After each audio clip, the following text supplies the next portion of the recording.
All right, guys, welcome back to another podcast. Today, hopefully, will become one of many staff spotlights as we start to move through employees within our organization. As it so happens, today we're going to be going through Dr. Katie Niksich, so stay tuned.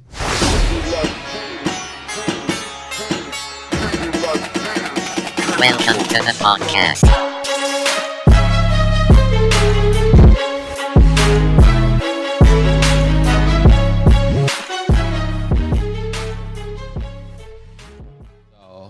So we're going to do a little bit of a spotlight on Dr. Katie. I know we've kind of introduced some of the parts that potentially would be repetitive in your clinical history, and obviously us making fun of you with your behavioral profile and all that sort of fun stuff. Yes.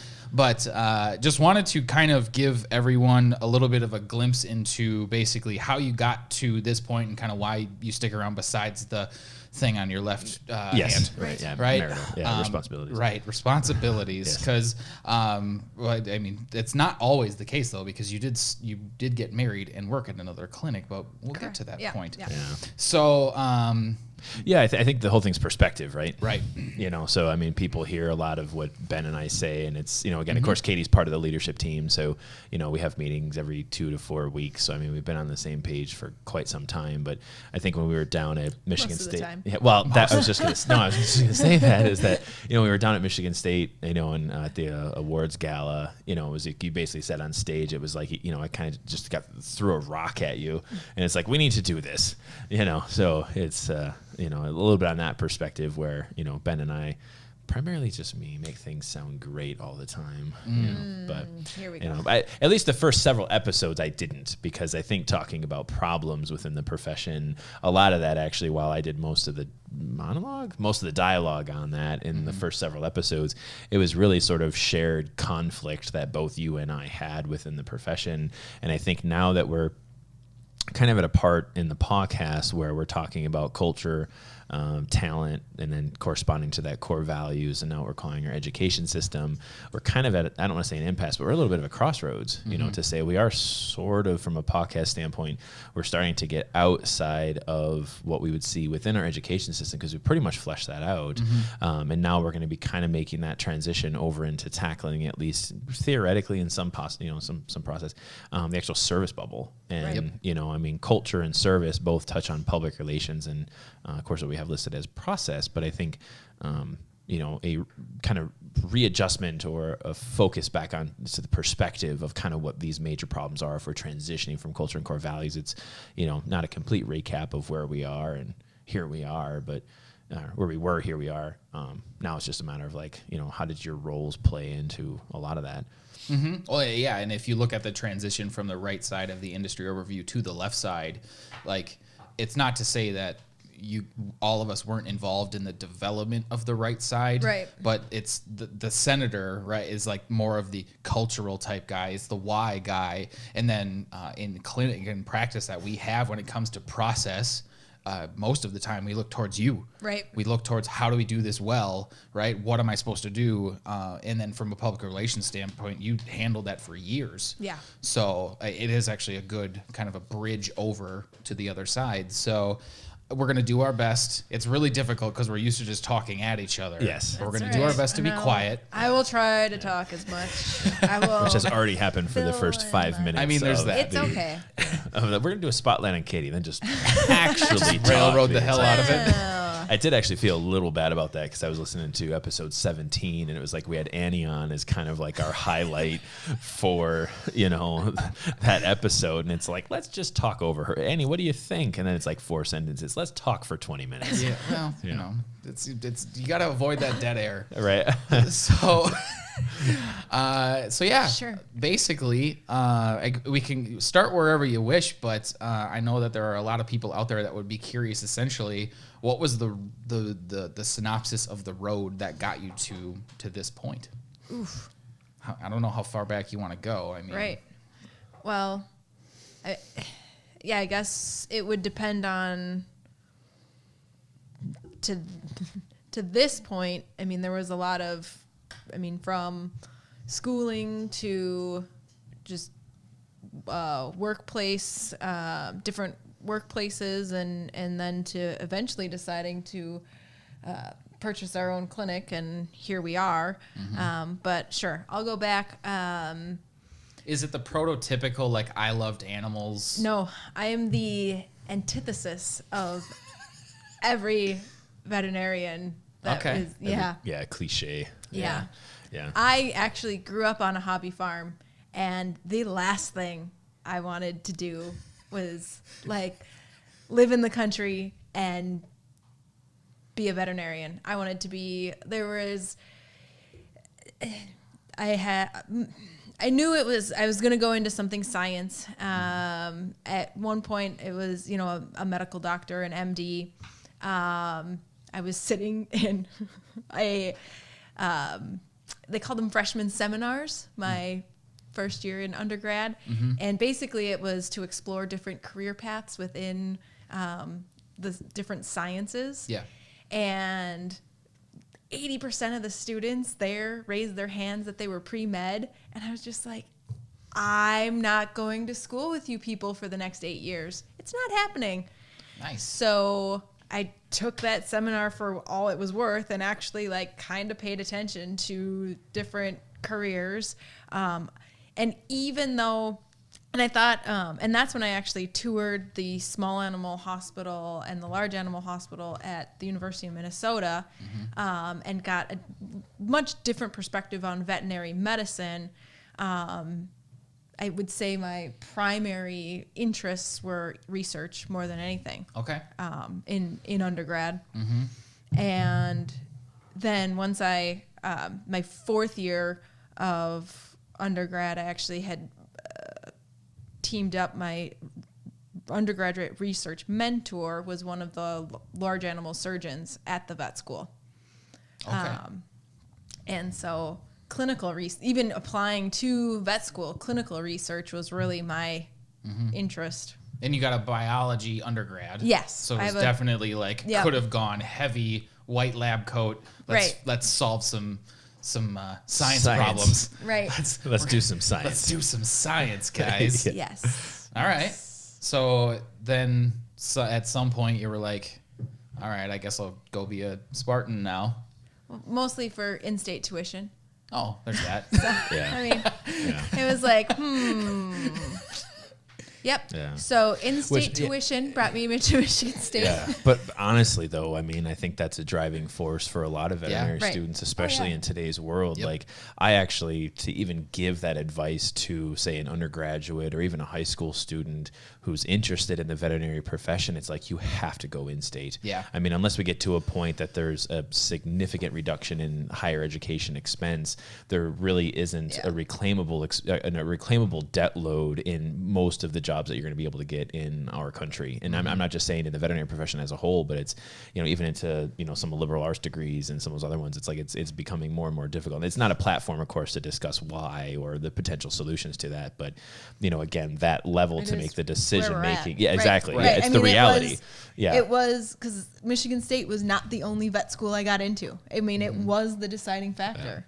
I mean, I knew But from birth that's where I was going. know. I mean, You- green and white. You're from that kid. Yeah, You're from yeah, that area. but- You were that kid. Yeah, well, to a certain degree, yeah. Right. Yeah. I mean, even way back in the day, my brother never let me play Mario because that was when the NES came out. Luigi's green and white. So I was like, this works for me. I don't want to be Mario. And look at Luigi. I'm going to be a Spartan one day. I'll play that. So Anyway. I never had a Nintendo, Yeah. so it wasn't an issue. Katie grew up when the TV went snow, Exactly. as we refer to. So all right, so it's interesting, and we'll start to tie some of how it relates to the center section of our industry overview, and that's a big point, right? Debt to income ratio is directly huge. related to that. So you made an educated decision on where you want to go to school, based on the variables that were in front of you. End up at Michigan State at their CVM, and then what? Sure. I mean, vet school was School. kind of, I mean, it was the fairly- typical veterinary experience at the kind time. of uneventful, to be perfectly honest, from a true school standpoint.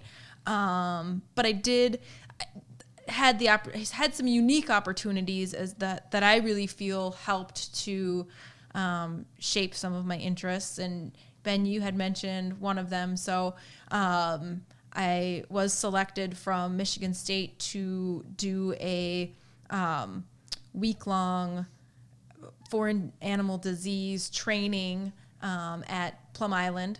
And well, part of it was at Cornell in New York, and then we spent 2 days on Plum Island, but it was essentially one student from each of the vet schools in the country. Oh, wow. Okay.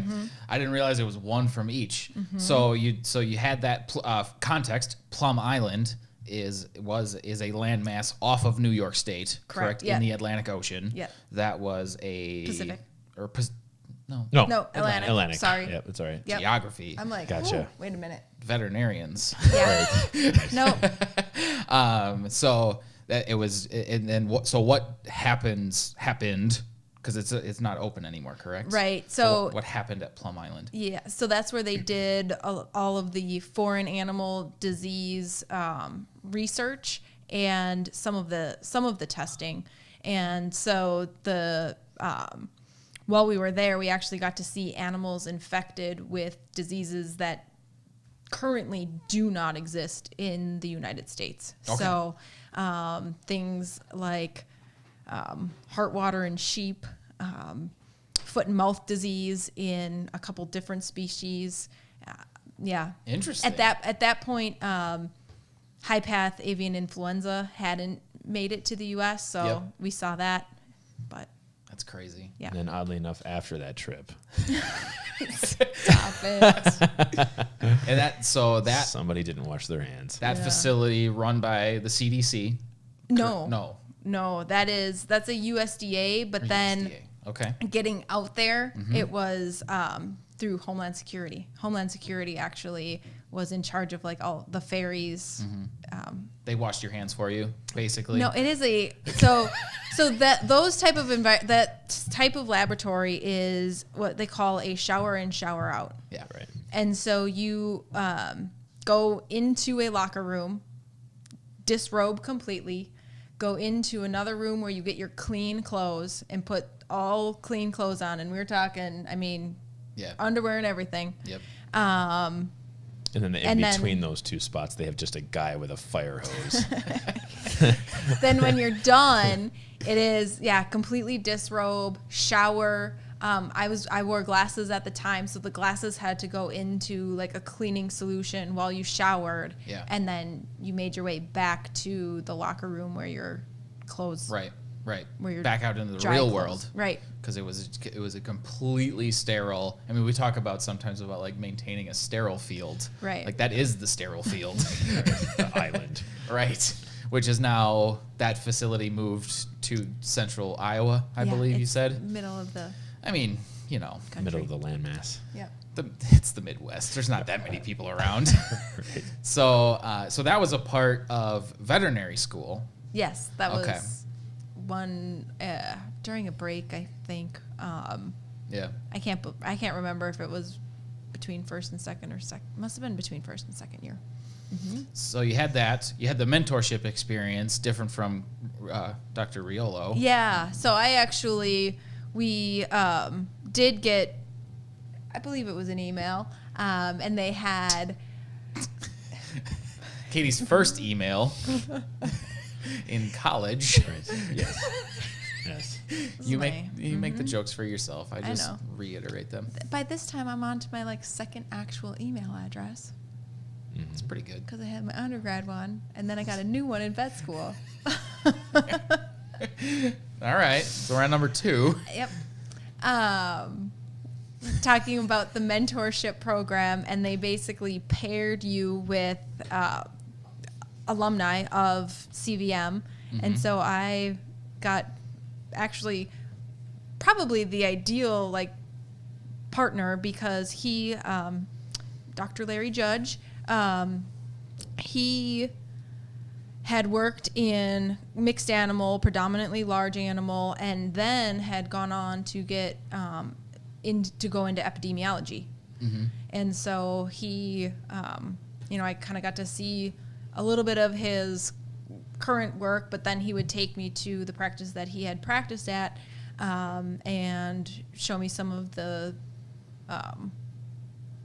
surgical stuff, and then his family had a dairy farm, so he would take me out to do large animal work and things like that. Just a whole lot of stuff. Yeah, just experience your exposure to all of it. Just like basically what we try to do with our mentorship program. Yeah. But probably not written down in any way, shape, or form. No, it was just here's all the things. It was just him. Right. Yeah. Right. Like what he kind of had to offer. It was everything he could expose you to. You were just blessed with the fact that it was a wide range of things. Yep. For those that are listening and may not have the experience, what is epidemiology? Also, I don't know what that means. Yes. I'm assuming that it's infectious disease. It's the study of where a disease had or outbreak had started. Gotcha. Yeah, it's like it's not just like how you understand the disease, it's more of like the spread. Gotcha. Right. Yeah, so if you've ever played the board game Pandemic, like which is an amazing board game. But the idea is it's like whenever you hear of so not to completely jump ahead, but one of the things that you had worked on then later once you got to vet school was the Peter Pan peanut butter, that was salmonella, right? Yeah. Yeah, salmonella contamination. So it's like, Typhimurium. so where did it actually start? All these people are getting sick. There's recalls that are then issued on this particular food. So it's more of like the study of the spread of disease or the transition of disease. And that's it. That's essentially what it do. So it's more the study of the movement than it is anything else.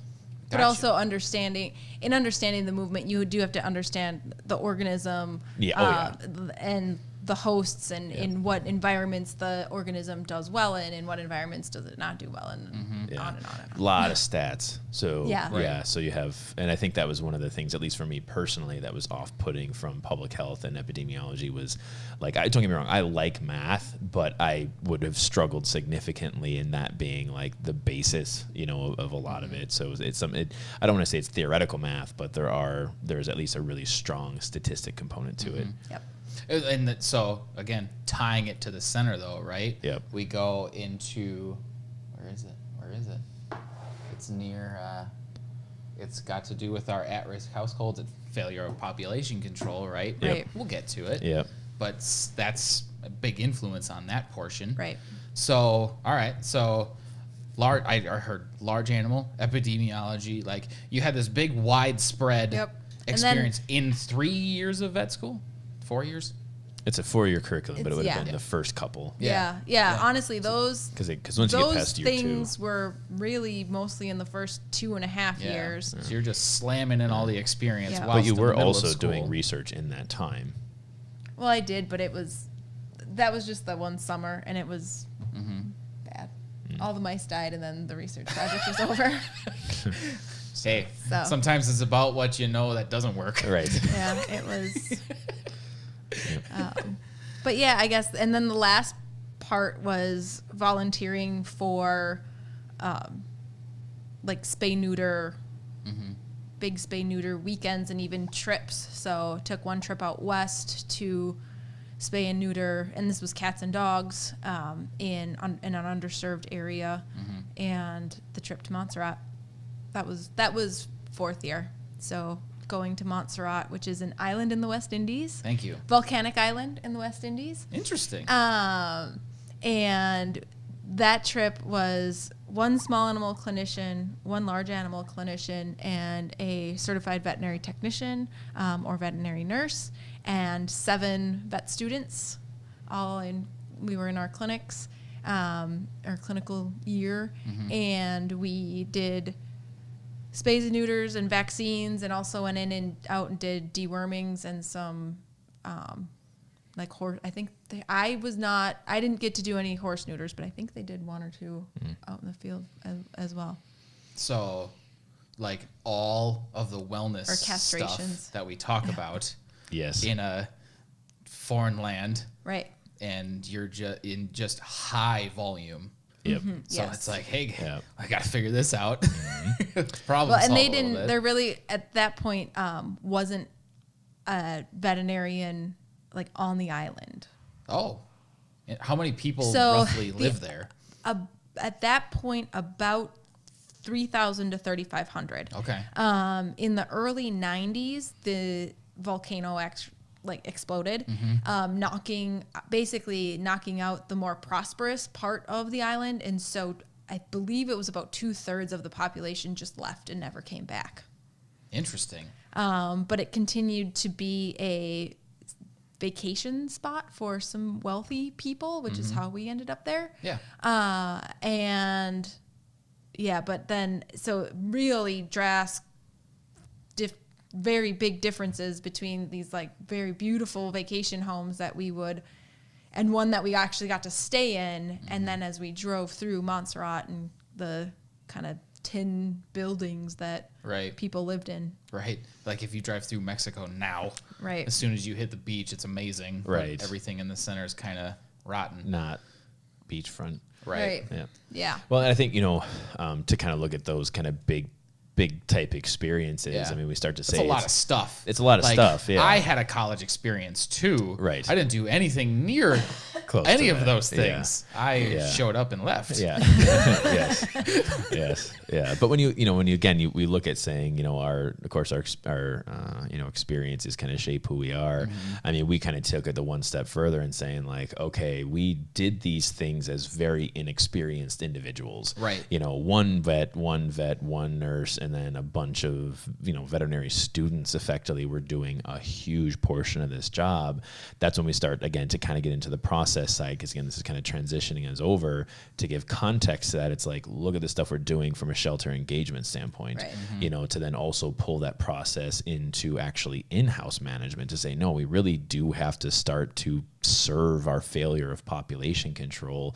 There's no reason why we can't treat some of these basic services as basic services, and I think where we've gone as a profession, at least, not I don't want to say in all of our businesses or all of the business owners, is that to then start to take these very basic services and charge them as high-end services. Right. That's the failure. So if we're saying that we're doing it at the graduate level in these underserved areas, and why can't that equate out into really serving where there is local need?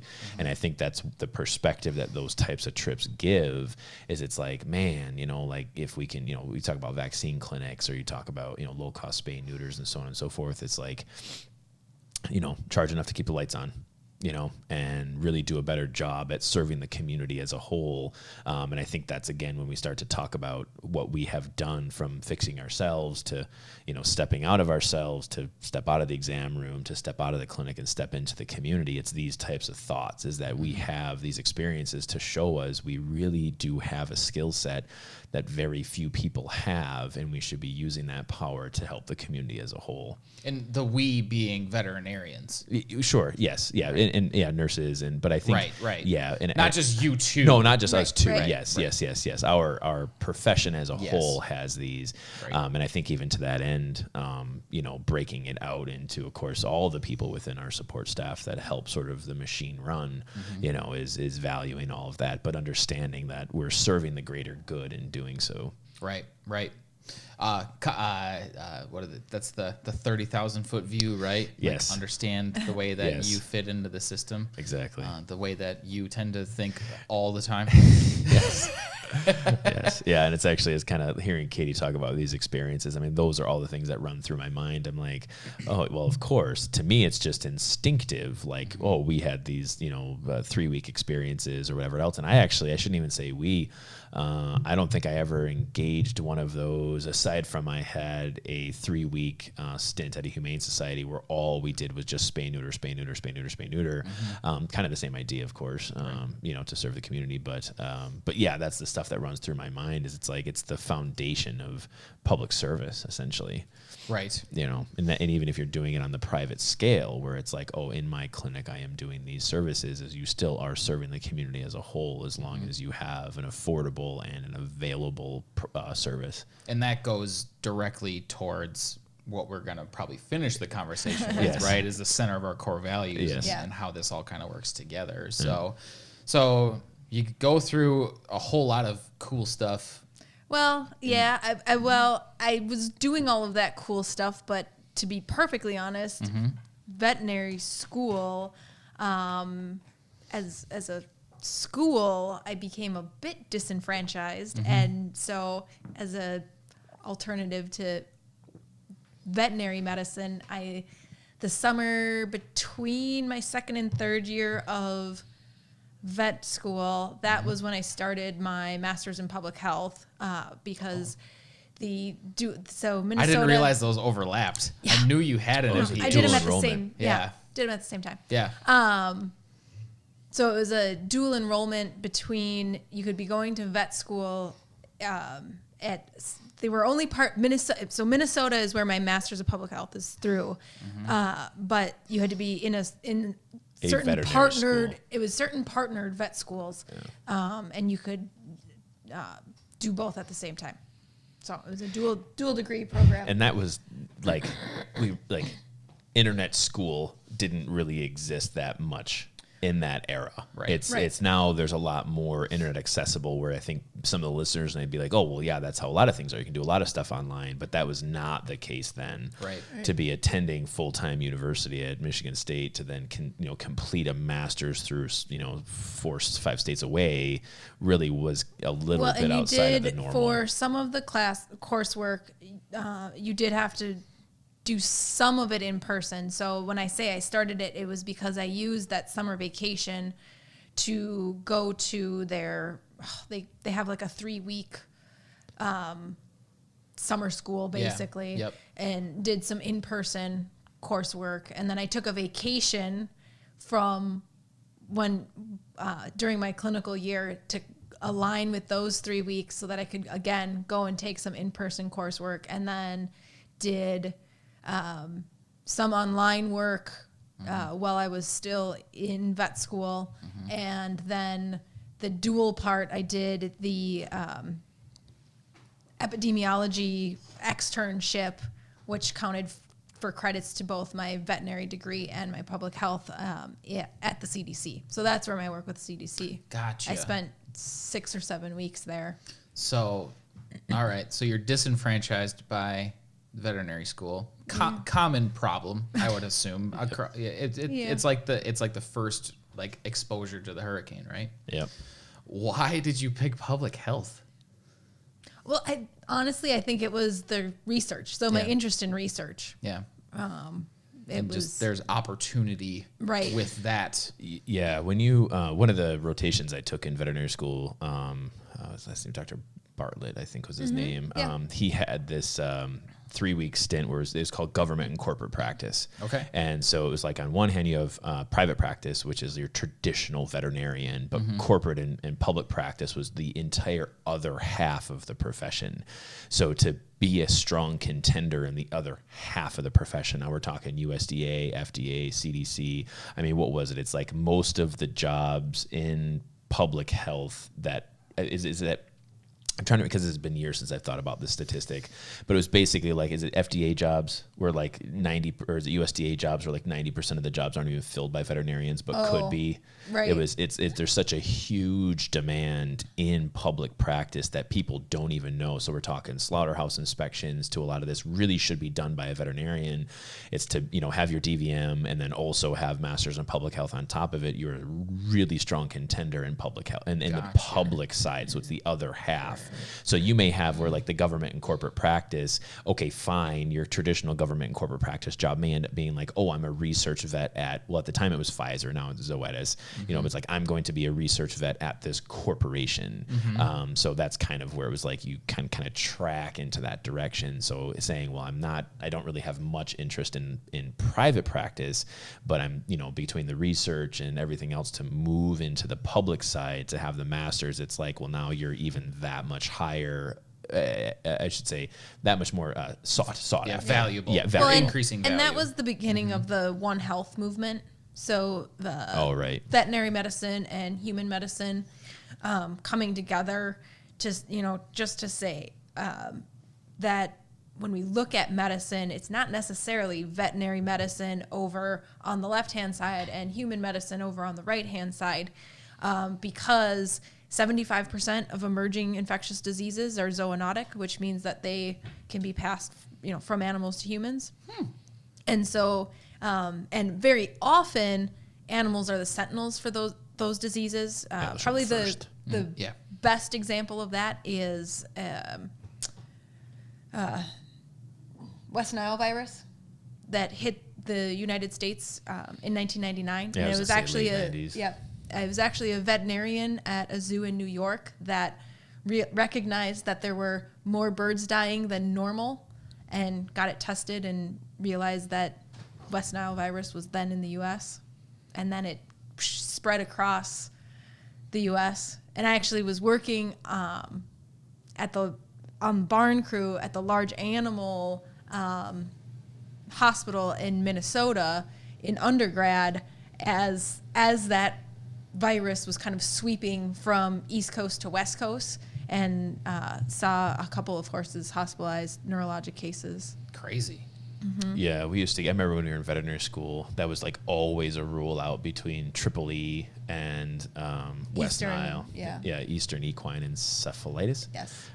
So that actually, it was kind of funny to me because what was it, like 4 months ago, Triple E had come out in the news. Yes. And I was just like, weren't we talking about this like 15 years ago? I'm like, that was like one of our rule outs when we were in vet school. Like, how are people just hearing about this now? And it's like, oh, well, because that's how it works. The cases, right? It ebbs and flows. Again, it depends on your. So those are mosquito-borne Both of them. illnesses, and so a lot of it depends on your mosquito population and the climate and weather patterns that year, as far as how prevalent the virus is going to be in the mosquitoes, and then how prevalent the mosquitoes are going to be, and how easy it's going to be to transmit from animal to animal. Yeah. So when you start to kind of merge those two ideas, where it's like, and that's epidemiology. That's epidemiology. Guys, we're learning. Yes, I'm learning. Yes. It is fascinating. Like, and I think part of now again, not to bring it back to the game Pandemic, which is an amazing board game, and they have a lot of expansions. Katie's all like Masters of Public Health. We're on board games. Yes. No, but honestly, related. The thing that I love about that game is that it does at its core have a disease spread part to it. And I think that's what I find fascinating about epidemiology in general, is that there is an actual science to it.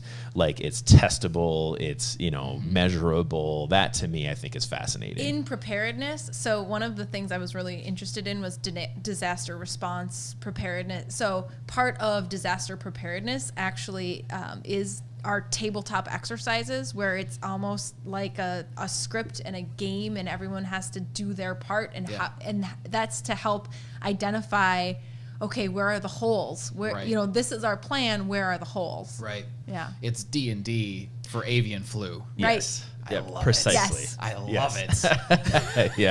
Yeah. I remember actually on that government and corporate practice we had while we were in Lansing, one of the things was actually to the disaster response unit, and it was like, they're like, that's where the governor sits, and that's where so we're in like this whole room, and they're like, yep, we run drills, and I'm like, you have what now? Yeah. You do.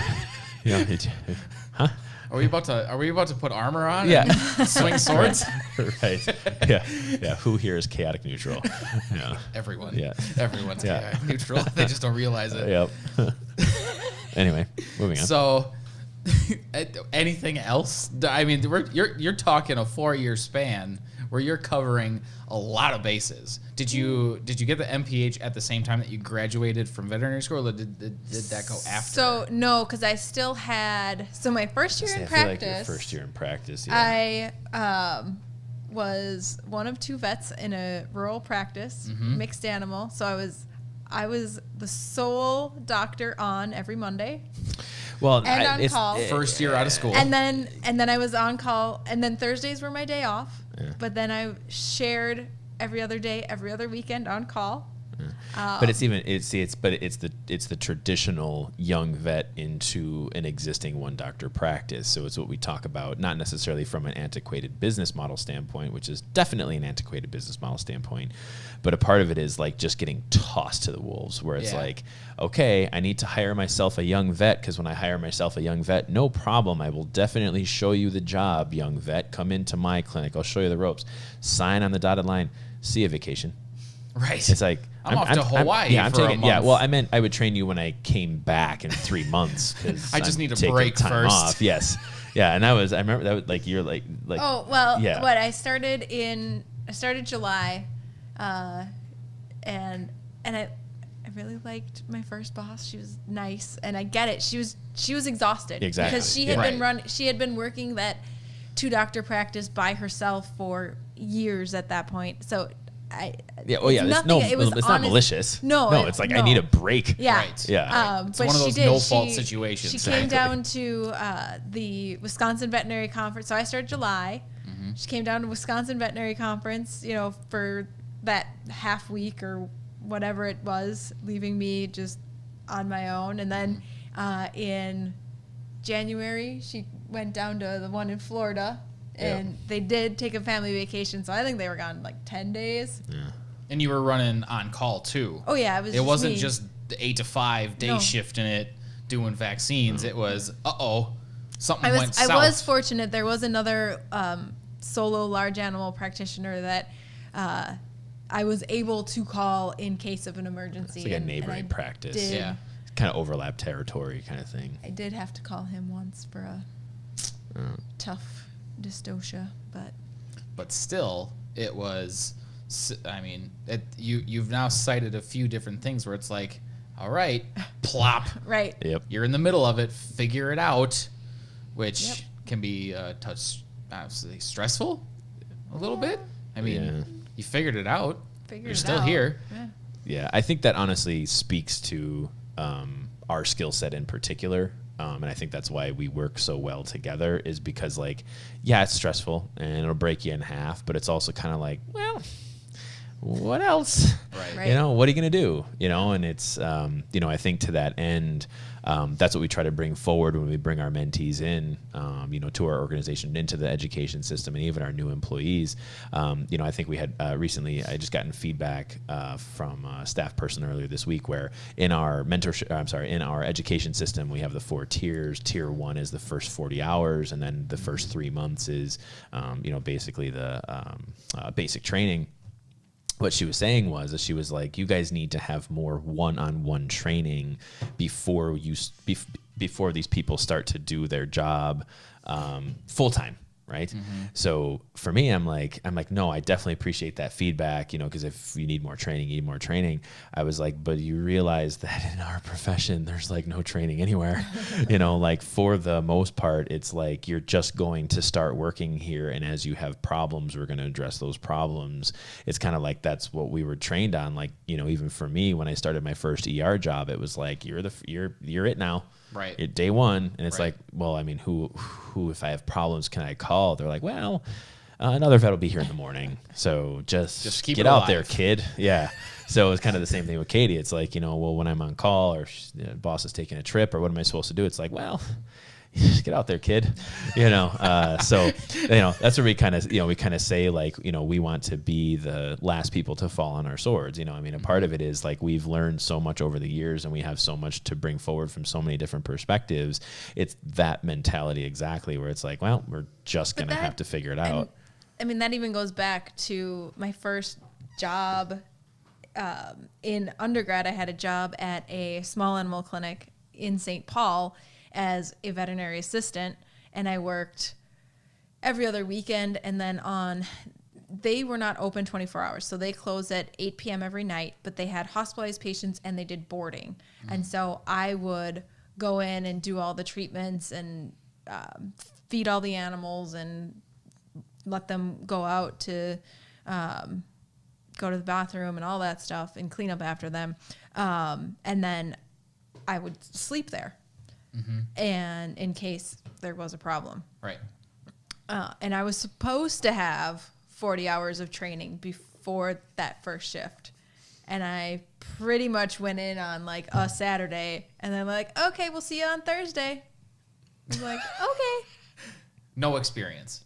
Really. No, zero small animal experience. I grew up on a hobby farm. Perfect. Yeah. 5 days. Yeah. Checklist item. Done. Yeah. And that was actually when I started. So I think what she's touching on is not necessarily that we are all run professions of broken promises, but my first job was, all right, kid, jump out there. You're the ER doc now. Mm-hmm. And actually, we maintain friends now, at least in some capacity over the years. But a girl who was my overnight technician, it was also her first week.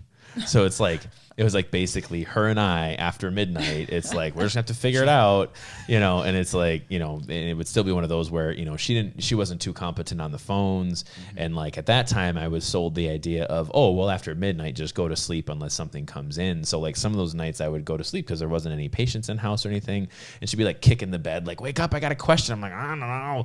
I'm like, don't you have an answer? I'm like, I don't know, just tell them to come in, and it's like, so it's like these where, I think what happens, because Dr. Kenny actually has a similar experience where it's like, you're sort of given this idea. It's like of you're taking on a job or you're taking on a responsibility, and you have this idea of, oh, well, I was told this and I was told that.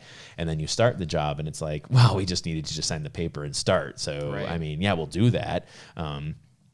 So which again, in some circumstances, I would like to think in most circumstances, it's not malicious. It's just a complete lack of infrastructure. And that's the entire hexagon that is service. There's just a lack of infrastructure. So if you don't have a deliberate training mechanism, if you don't have a deliberate onboarding mechanism, if you don't have a deliberate performance review mechanism, it's like, well, the people who should be training don't have really any criteria by which they are being upheld on how effective they are at training. Mm-hmm. It's just like, oh, we're going to show this person what to do, and it's like, okay, I guess. Mm-hmm. So it's just this whole lack of infrastructure on these antiquated business practices, and why we focus so heavily on in-house training is it's like, we can't have that. We can't have someone coming into the organization where they are under the impression they're going to be getting X amount of training, and then it's just the rug is completely pulled out from underneath them. Right. And you would like to think that it's not individually specific. Like you'll have some of it does come down to confidence, where it's like, well, we have a 40-hour and a 3-month process of training, and this works for the majority of our people. And someone's like, well, my hand holding needs to be for 3 months. I can't have just 40 hours a week. Mm-hmm. So then it kind of becomes this back and forth on sort of, like how much time are you investing in the individual? Are they performing to the capacity that you need them to? And I think, again, that's where it kind of comes back to when we talked about this lack of infrastructure. It's not there. So for us to talk about our core values to all, the 19 podcasts before this, it's basically just trying to hammer down an infrastructure, but it's infrastructure on culture management and sort of the onboarding and performance. Mm-hmm. But because of experiences like that, like, all right, see you, kid. Mm-hmm. It's like, oh, I wish I would have had a bit more, wish it was better. Maybe I should have paid more attention. Yeah, right. Well, and that was kind of my thing, So I mean, not, when it comes to, what do all the kids use these days? That Veterinary Information Network, the VINs, So Veterinary Information Network is basically just that. It's a network of everything from conference proceedings to then all the way down to just forums. So it's like people just talking about stuff, or you can shoot questions to specialists or so on and so forth. But basically what it becomes is, I think the veterinary profession has nicknamed it the hive mind, where it's you just post this stuff, or you try to do quick searches and you try to find whatever you want for answers. In my day, it was like, well, yeah, I wish I would have paid more attention in class, or I wish I would have paid more attention on this. But ultimately, I think what we learned was process. Mm-hmm. We learned how to critically think about something and get to it. And that's why my library at work is so big. I mean, I got probably 30 different books on the shelf. I'll make more than that. Yeah. And for me, it's like, I know a lot of the content of those textbooks simply because I've been thumbing through them for 15 years. Right. It's not because you sat down and memorized them. I mean, the first month and a half before my job, I did. Well, there's that. There was one book I'm like, I at least need to know what is where. I'm like, I need to at least study the table of contents hard. So I know what page to jump to. Right. But again, I think that's where when we kind of talk about just, hey, get out there, kid. A lot of it, I think, is it touches upon. For Katie and I, it's trying to problem solve who we are to compare it to these veterinarians who now have the coined term of what is it now? Imposter syndrome. There we go. Oh, yeah. Where there's this, and this is again coming into the talent category, this loss of self-worth between hierarchy, you don't know anything, to deteriorating skill set, I didn't learn anything, and to then really say, this is, and I'm not saying I have the solution to imposter syndrome. All I'm saying is that for us, it's like you get out in those first several years, you just feel like you don't know anything at all. I've been practicing 15 years and I'm like, how is it that I keep learning every single day? And I think that's where we kind of talk about the Lego mat, the Lego blocks, and you just keep building the Lego city. That's sort of this discussion is, for us to just like get thrown out there, kid, let's just do this. It's like, how can we institute that into tomorrow's generation to be like, well, yeah, I mean, everyone's an imposter in some capacity, fake it till you make it, but it's, if you do it in a very deliberate way and you have the mentors around you and you have infrastructure around you, there really is then not really going to be an issue with imposter syndrome because you're supported the entire time. Right. And that's, I guess, what we're trying to bring forward is just this thing where we were tossed into our jobs because that's what it was. There was no infrastructure then and there's no infrastructure now, so it's like getting thrown in there. We're trying to bring those tools forward on, the core values and education system process and ultimately public relations. But it's those types of experiences that show us, well, we don't want other veterinarians or nurses or medical support or, caregiver support. We don't want people in our organization to feel that. So again, we're the last ones to fall on our swords. Right. So long story long. Yeah, long story long. So that was your first job out of vet school was at the mixed animal practice. Yep. Just like, boom, like figure it out, kid. Here we go. So you do that for a year, and then what? We got married. Oh, there it is. Then it's like, crap, now I have to live with you. Yeah. Kind of. Yeah. He was working nights and weekends. Right. So. I have to share the same abode as you. Right. Pretty much. Yeah. I mean, we'd see each other for. But yeah, you were night shifting it and you were day shifting it. Yep. So once done with large animals. Yeah. Well, and once I convinced him that I wasn't moving back to Michigan. There was no convincing. There was no convincing. It's I'm graduating veterinary school, and if we're going to continue to be together, you're coming with me. I am not staying in Lower Michigan. That was the conversation. I was like, well, I guess there's no wiggle room on this one. Fair enough. It wasn't happening. Yep. So happy wife, happy life. Started applying for jobs. Originally, he wanted a job in Green Bay. Right. They didn't have. This company that owns the Green Bay Emergency Clinic didn't have a job. The available job was here. And so then I started applying for jobs in Wausau. Right. Yep. Because you weren't night shifting it. Correct. No.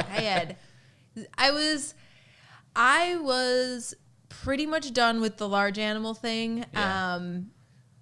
Yeah. Towards the end of winter, I was out on a farm doing a DA surgery in this cow that didn't need, it was a poor decision on this farmer's part to go to surgery in the first place.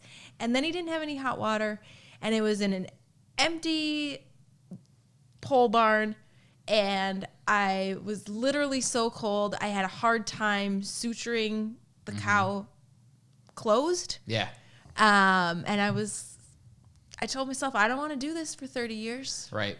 Because you're going to have to deal with that in large animal medicine. Yes. Right. Too often. Yes. Once feels often enough to the guy that's never done it. Pretty much my kind of breaking point. For the most part, I enjoyed large animal practice. Yep. Yeah, the practice. The environment was more of the linchpin. I gave it zero chance because you I spent actually 3 weeks in a stall with a horse, and that was the end of it. I knew equine medicine was never in the cards. I knew that. But no, for large animal, I think it's a very fascinating side of the profession to work in because you do actually in some capacity get to use your herd health skills as you would in an epidemiology type circumstance. So rather than like in a small animal world where it's like, okay, Mrs. Jones and her one dog, it's like, all right, I'm kind of seeing a trend in disease in these 300. So I think that's also then, kind of attests to a herd health, type thing. But yeah, I didn't really give it an opportunity. I was like, I ran through a few externships and I'm like, I really do enjoy this from a theory standpoint. Yeah. But unfortunately, a 100% city boy is having a hard time connecting with producers. that was a big part of it for me is I'm just like, what did he just say? It's like, they're just a completely really different hard vocabulary. To listen through the Copenhagen. Sure, you're right. So although I enjoyed the medicine aspect of it, I Yeah. was right. And- So I applied for small animal jobs. I Here can in the see the area. where you knew allure. he was going to end up at that point. Right. Once he had the job here, and we, and then I accepted a job at a corporate practice in the area, and I worked there for a year. A year. So we're 2 years out Yep. at this point. Yep. Okay. And So then large corporates, small office. Yeah. So the corporate model setup. Yep. So But then the experience that came out of that was, what is the corporate response to a drop in the economy? right. Because that happened all at about the same time. that was the same. That was the same time frame. Yeah. Gotcha. So Yeah. it's, to live through that. And then, of course, for me, I'm working the nights, and Katie's telling me, like, oh, my God, we have to do this. Or, part of it was, I think there was a finite order quantity on preventative per month.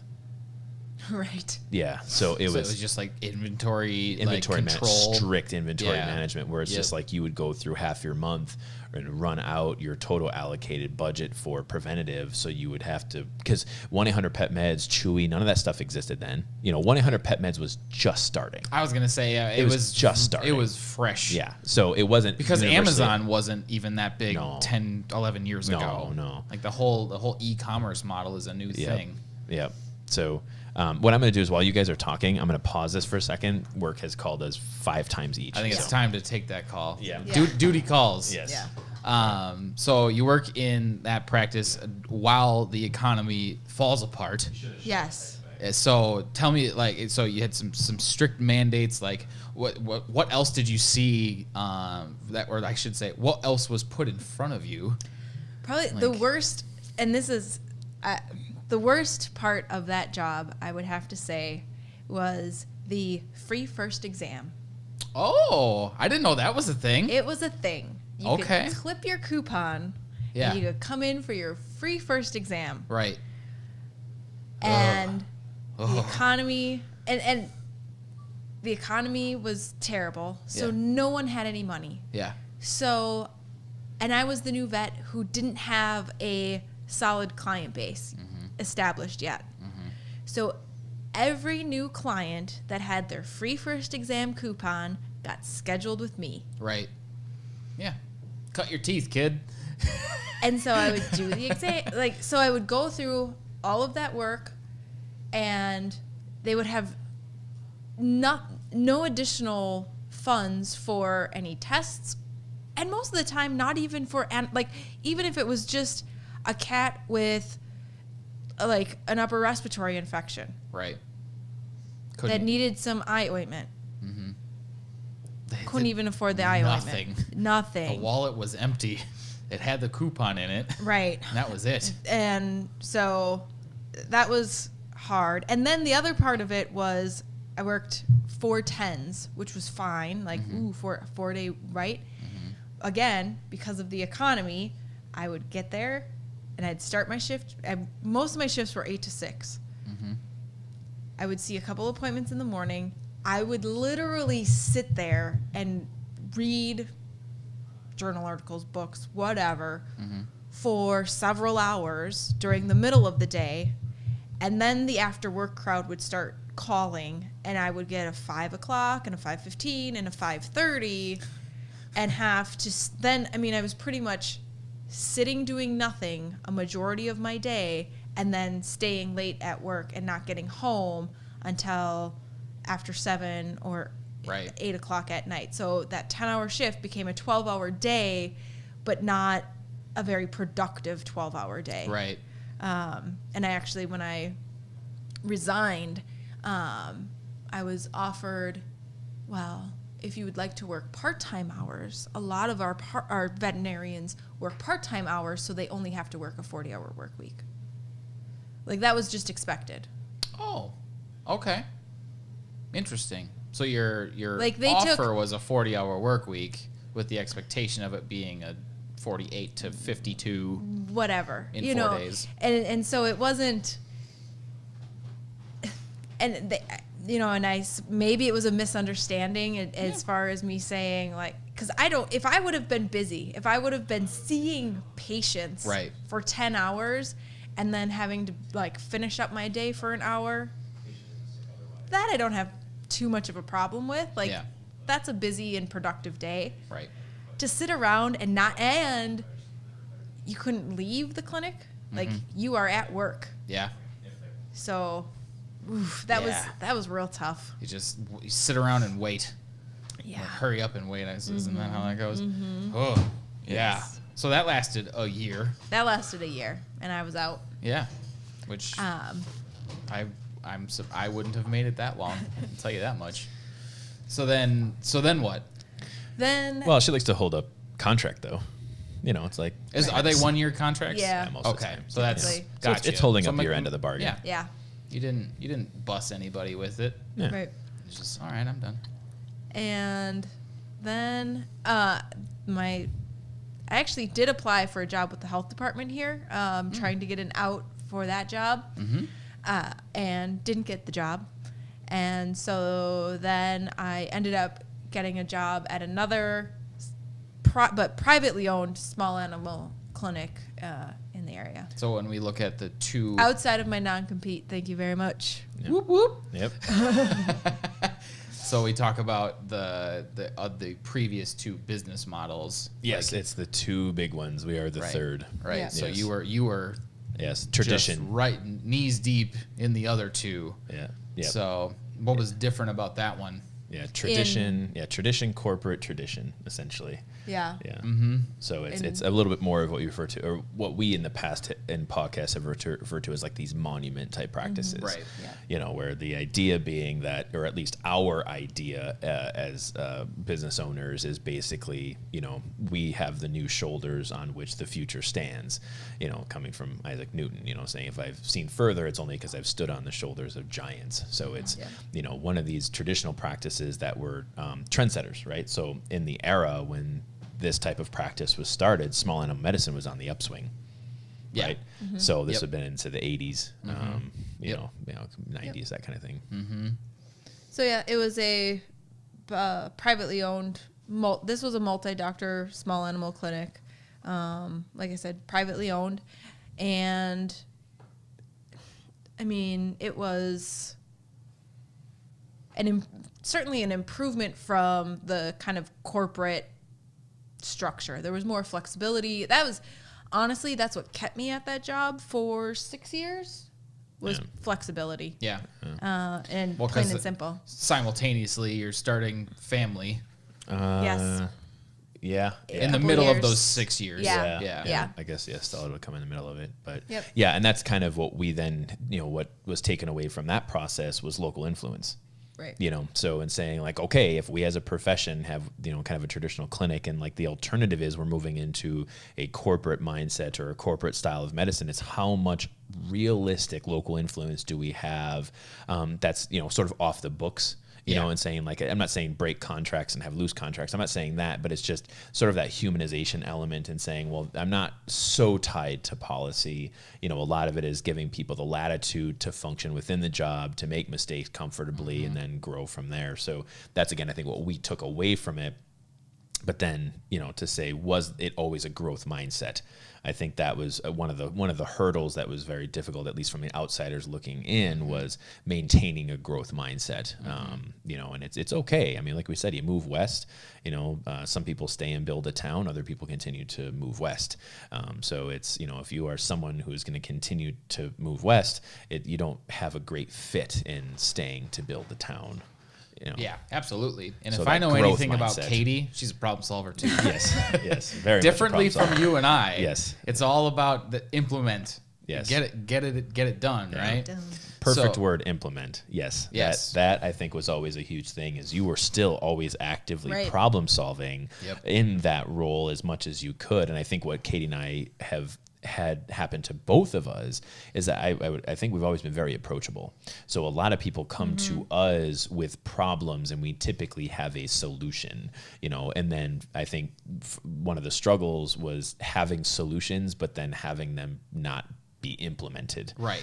That I think was the biggest struggle. You could say this or this. I like this about this job. I don't like that about that job. But I think when you're a problem solver and you hit a barrier that you cannot overcome, and the barrier is implementation, then all you have is just dusty solutions. And just good ideas. Good ideas. Yep. That's just where they sit. Yep. So fulfillment goes down, right? So it's not to say that you can't find aspects of the job fulfilling, but it's going to challenge your purpose. Why am I here? Overall well-being. If I'm a problem solver, and while I do enjoy local influence, but none of my solutions, I don't think they're being heard. I feel like my legs are being cut out from under me, or there's undermining, or it's not continuity. There's unnecessary conflict and inefficient process. Right. So when we have that sort of instituted, inefficiency of process is probably my biggest that kills pet you. peeve. Yeah. Oh. Katie's fine Chief with of conflict. operations, right? Chief operating officer. Well, the conflict is necessary sometimes. right, I mean, right. it is what it is. Yep. But Inefficiency. inefficiency. It's like no. Inefficiency kills you. Why are we? Yeah. Why are we turning a 5-minute Correction. thing into 3 days of work? Right. And in both of the structures that you operated in, like it's either there's so many other entities that have to be on board with the implementing of a solution where it's like this is just there's too red tape basically. Yeah. And then on the other side there's just the barriers of a lack of a growth mindset. Yeah. Right. So you have both, like you hit both, and then Both lead to inefficiency. Right. Right. In their own Right. ways. Right. Yep. So you have all of that, and then as all of the personal life is just getting more and more to what it is, and then this crazy guy comes home one day, throws the rock in the china shop. I was like, hey, I want to think about buying this. Yeah. In like 3 to 5 years, we're gonna buy this clinic. Listen, I had to sell her onto the easy idea first. And then 3 weeks later, you own it. It was 8 months. that was February. Yeah, 6 months. Yeah. So it was the next Yeah. December of that year, roughly. No, September. That's not 8 months. August Or that 20 is 8. Yeah, it is. Yeah, so it was August 28th was the sell date, Yeah. her purchase date. Yeah. So it So was 3 to 5 years turned into not. Yeah, because I Correct. started having meetings with my previous employers around January. Right. Yeah. Because we had several. So you had all of that going on, and you're like you were disenfranchised. And I was in school, pregnant. and you were pregnant. Yeah, that was the Like- first. That was the first checkpoint. So the first one was Katie's pregnant. Perfect. We need to buy a clinic now. And it's Right. like, are you insane? I am, because We've established that one. because Right. we will be the force of change in this profession. We have too much that needs to be fixed. I can't stop now. I can't push this off 3 to 5 years. I've thought about it. It's happening now. And she's like, bought the clinic in August 28th, and our first one was born September 1st. Or no, was it the next year? Oh, it was the following. No. What are you talking about? No, Gaetano. That's right. Yeah. Second. Yeah, he was Second July. one. Yeah, sorry. Second one. Oh, So my God. July, I was off. Yeah, I and was then off. the purchase happens in Yes. August. Yes. Yes. So- I was pregnant. He Sorry, I told got me my about years it flipped in around. in Yeah. February. He was born in July. Bought the clinic in Boom. August. Time to go. Time to go. So all of that's happening, and you've been like honestly, this is kind of why I wanted this to go through this, because from some, like, especially if it's somebody that doesn't know you, like the reason that these stories are important, and why I think what really reinforces what we push Why we need every to day. humanize Katie. No, no, that's part of it. No, is like you went through all of this stuff, and like pragmatic decisions were Right. made, right? There were limiting variables where it's like, well, I'm just gonna do this because it's the right thing to do, or whatever it might be, right? Right. And like disenfranchised, and like I wanted to maybe go this route, but I ended up going this route, and then you end up in practice, and it's like trying to suture together a post-surgical cow where it's like my hands are freezing, and like being thrown to the wolves, being a part of a massive structure in the middle of a financial breakdown, and just seeing how that just sucks, and then just being brought into something similar but significantly different, Right. similar in inefficiency, similar in conflict, but for completely different reasons. And it's Yeah. like, well, crap. Now what? Right. Right. The stick has shit on both ends. Yeah. Right. Right. So then, like, if I were the outsider, because again, you and I have known each other for a long time, but then my question becomes like, yeah, just because your crazy husband wants to go do this too, why do you want to do this? What else was I gonna do? Right. I mean, that's part of it. Right. Yeah. Find a new stick. That's what I'm kind of getting at, right? No, that is the story. Right. Yeah, and it's, again, because that's the other thing is in all of this, I think what you in what we've done with our mentee so not too, what else was I gonna do? Like, I had no other options. Right. You weren't tied down because of just what Carla was doing or because of your limited experience in other things or whatever it might be. It's just it was, you knew it was the right thing to do. Right. The same, like, you went through all of this stuff and you're like, I'm just going to grit my teeth and get through it because I know it's the right thing to do. And I think the reason that exists and the thing that we reinforced early onset, which with our mentee and ultimately led to a significant amount of reinforcement in the industry was, you may not have had a really clear picture of what your strengths were, but as you continued to just barrel through and noticing how you were different, and yes, we do make fun of it all the time, right? But the differences are where, like, you found out the hard way that you could develop solutions even if they couldn't handle it. Right. So then it's like, okay, I know this is the right thing to do because I'm continuing to get experience in understanding these problems deeper on a multiple level, because you actually on a personal level have better insight into some of these problems than you do. Correct. Because of just physical proximity to them. Right. So you have all of that. You got Mr. Insanity over here that's just like, I want to just fix all of it, right? Like, how are we going to do that? We're just going to do it. We're just going to do it, right? And we have. And that's the thing, and that's when you guys were down at Michigan State. That was when you had referred to two sides of the same coin. You need both sides. Right. Yep. So it's not like you're just making decisions because they're like, well, I'm stuck here. I might as well just do it. Right. It's like, no, you understand the strengths that you are able to provide, and also the fact that that's where you're going to operate. It's not like I've never seen Katie jump into something where it's like, I'm going to be shit at this, but I'm gonna figure it out, right? Like that leans a bit more in my world. It's a part of that, right? But I have a high level of self-worth, so usually for me, I'm like, well, I'm gonna go do this, and I'm only going to succeed at it, And then I ignore the times that I don't, and I'm like, see, that other time I did though. Right. But that was just learning. Yeah, that was just learning. That's right. I was just getting better. That's right. Conor McGregor. I don't lose, I learn.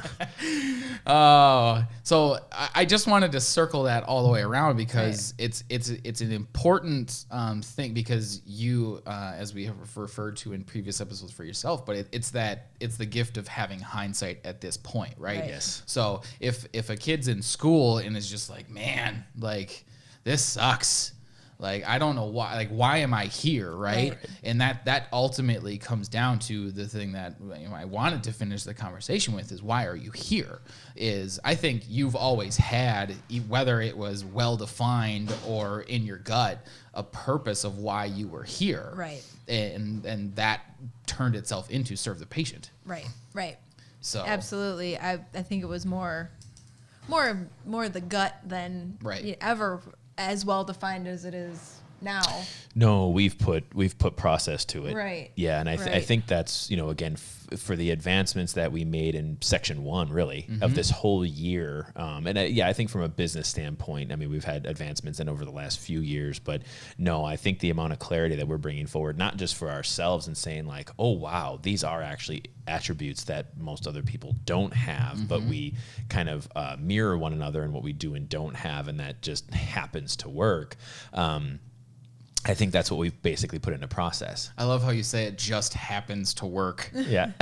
By years of experience and turmoil, we've really made it work well, is what you actually mean in that statement. It wasn't just this is great. And it continues to be, I mean. Your perspective, Ben. In my brain, I'm like, it's just going to work. It is great. Yeah. I'm just telling you from an outside, because I started as a very much an outsider, and it like it was like, how in the hell does this work? Yeah. And Yeah. a part of it is definitely like, well, we just figured it out. Yeah. It's the same as what your work experiences were. Yeah, It's like, all pretty right, well, much. this is what we're doing now because this is what we have to do. And yeah, do we Yeah. know how to do it perfectly? Nah. But we're gonna figure it out. Yes. Right. Yes. And that's why, again, into that talent category, the loss of self-worth, I would fold in half. I mean, like I said, I feel like, I mean, collectively, I feel like we both have a high level of self-worth, but I think that's what was never really taken away from us. And I think that's where we sort of come forward and saying, look at, she knew in her gut, systems and pragmatic and movement and this, and I learned this from this and this from this. It's like, but at its core, it was like, while you may have been frustrated or you may have been upset with one particular employer or whatever it was, it never really affected sort of that base level, Right. that internal part. And I think that's when we start to talk about our talent development. That's what we're talking about, is saying somewhere in this picture, somewhere in your story as a professional, somewhere in your story, someone took away your self-worth. So we are going to do one of two things. We're either going to find that and we're going to fix it, or we're just going to leave it behind and say it's a reality. The reality is you have a loss of self-worth. Let's build you up. Let's figure out where you can go and what you're going to be good at, and we're going to help you along the way, but you got to be willing to come to the party. Yeah, and it'll ebb and flow. Over It's time. it's the rubber band. Yeah, Right. it's the sometimes you're stretched thin, sometimes you're nice relaxed. I mean, that's just sort of Sometimes what you're it is. working 50-hour weeks when you thought it was 40s, and you just want to Yeah. scream into the pillow. And then other days you're just sitting around reading journals, Right. right? So I guess to kind of wrap everything up, like if it. I don't know what the last question is, to be perfectly honest. I'm trying to come up with it on the fly, but we've the thing that I really appreciate about the way that you guys have worked together in the time that I've known you is the way that we described have described on accident the way the two sides of the coin work is Carlo gives us the why, right? And Katie gives us the what to do and how to do it well, right? And that's kind of like, I don't know. That's I don't know how this is gonna work, but it's gonna work sort of thing. Yeah. And with all of that, like you've got the culture stuff, and you've got just this thing that's building on itself at a rapid pace. Yes. We're expanding on theory and implementation very, very quickly. Right. Like Yeah. it's also been years and years of work, right? Yes. Yeah, there has been a lot. So now that you're in a place of, I mean, comfort in discomfort, because we are intentionally like growing, right? Why? But we know that, like, at this point, though, we know that growth is good, right? Initially, it was like growth is scary because we didn't know what we were jumping into. Yep. Yeah. He's Calculated like, meh. risk. You're just sitting around with the Casio, Yeah, just that's right. banging out the calculator. Yeah. But like, I mean, you understand, like, because we are in absolute 100% like constant growth mode, like literally square footage growing. So I'm not even along sure, with honestly. everything else. Yeah, and I don't even know if there is necessarily a perfect question, but I think really what it boils down to is simply showing that, in this podcast, to say that there are all these different experiences that, Katie had from undergraduate to graduate to post-grad to first job, second job, third job. I think the story there is that you just have to keep moving. Right. And and again, the growth mindset is one part of it, is the business is now growing rapidly on every front. We kind of made the joke, we put 12 irons in the fire and all 12 hit hot, so it's time to start swinging. Right. So, a part of it then is saying that in maintaining that growth mindset through your career, I think Katie is that perfect story where it's like, wasn't really like a traditional veterinary type student. That doesn't necessarily matter because it was still given the context of a growth mindset. Right. And saying that really at its core, I mean, while, we make jokes about the D personality and so on and so forth, like at its core, it's a growth mindset. Right. That's communicated differently. And, I think, again, I don't know if there's a perfect question there, but as we start to look at our transition from the right side of our industry overview over to the left side of our industry overview, it's really taking those experiences and process. It's taking those experiences and culture, which, again, for me, it's kind of funny that our after action report, my one to do was to listen. But really, that's all I had done for years is I'm seeing all this stuff on the after hours side. Katie's seeing all this stuff on the day practice side. There's got to be a common solution here. And ultimately, that's what birthed our industry overview. But as we make that transition over to process and public relations, now we're talking about let's focus on some busted process, because we got a lot of tools in place now to fix culture, to fix core values, to even fix how we're onboarding staff. Right. Now it's boiling down to what are we talking about from wellness? What are we talking about from engagement? What are we talking about from, the public health perspective to community engagement? And I think that's the transition, is that, again, her experiences through the years have pretty much always been of a growth mindset. And you have to be able to maintain self-worth through that process, even when you take your blows. I think we're both scarred. It's a part of who we are. But, again, it's transitioning us over to saying, all right, there's still a whole lot of work to be done. Oh, yeah. And not just from a theoretical perspective. Oh, no. It's been from a very real perspective Right. of I've seen all of this stuff, whether it was for a week or for 6 years, right? Right. You've had your hands in almost all of these things directly. Right. And then it was all right, here, and identified the barriers. And then it's all right, well, how do we just make something that either breaks those barriers down or gets around them or over them or whatever it is? Right. So I guess in terms of the thing that I think could wrap it up, right, is understanding typically who I think listens to these is those that are in school. So you were disenfranchised in school, and now Very you're much so. Right. Right. Now you're not. Right. What would you tell yourself in college? Ooh, she wasn't ready for this That's a one, good folks. Actually, I've thought about it a few times, looking back, because for a while it was just don't go to vet school. I just should have. I Yeah. just should have done something else with my bachelor's Yep. degree, right? Stuck because with biology and gone somewhere the else. options are endless.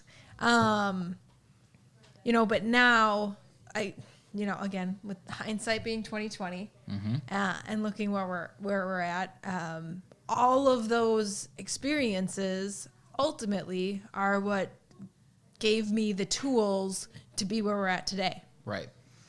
And so you just have to take each experience for what it's worth, and move on to the next opportunity.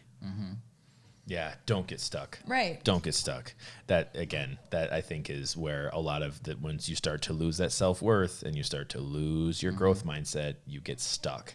And I think, even to say, it was why did we make the jump into this? Katie's well, what else was I was going to do? It's kind of actually, like you said, coming from a good place. Right. Right. Where it's I've actually found several other dead ends, but I still have this idea of growth and betterment and maintaining my self-worth. This may be the avenue that we can do that. Right. And now it's just a matter of us giving it away, and saying we want as many people to have that experience as possible. Right. Well, thanks. Yeah. Thanks for coming to the podcast. Again. Yeah. So we're gonna move over into some process stuff next week. Process, yeah. That And probably go hexagon by hexagon at that point. Yeah. If you had to pick one, Katie, out of the 6 that Carlo put in there, which one do you think we should start with? That's a good one. I think honestly, just the talking middle. about Yeah. service affordability Where service PAW started, affordability, like the and first thing. Yes, absolutely. Yeah. Yeah, because even though I don't want to say that it's going to recap the service hexagon again, it does on a broad topic kind of reorient ourselves without making people listen to episode 3. So That's 7, yeah, technically. one of those, one of those. Yeah. I suppose. But yeah, probably an overview. Yeah, perfect. Awesome. Wonderful. Thanks, Katie. Yep. I appreciate it. All right. We'll see y'all next week. Have a good one. All right. That's it.